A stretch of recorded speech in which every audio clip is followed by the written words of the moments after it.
Verano es mar y playa 100%, buen tiempo, sol, terracitas, amigos, es libertad.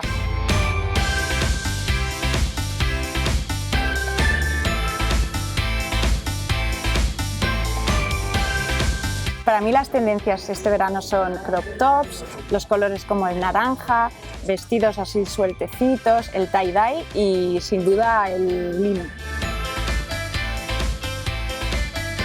Naranja, que es mi color favorito desde pequeña, colores muy claros, el blanco, beige, colores pastel que me gustan un montón.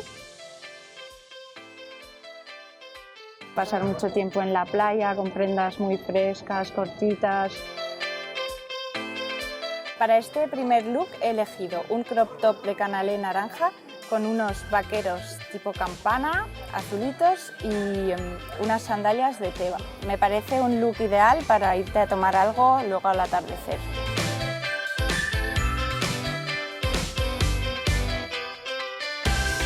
Para este look he elegido una camiseta oversize tie-dye combinados con unos shorts de Levi's y unas Birkenstock. Es un look súper cómodo para el día a día. Este look me parece ideal para ir a tomarte algo por la noche.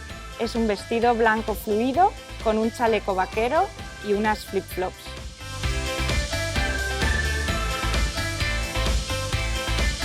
Para el siguiente look he elegido un traje de Amlul de color khaki combinado con unas playeras y calcetines Converse.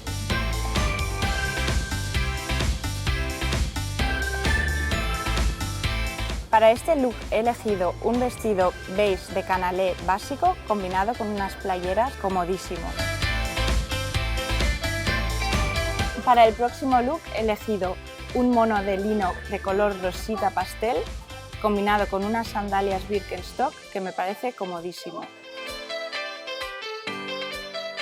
Para este último look he elegido una falda y una camisa del típico estampado ibicenco Paisley que me parece ideal para ir a la playa o cualquier noche de discoteca de verano, combinado o con unas plataformas o unas sandalias.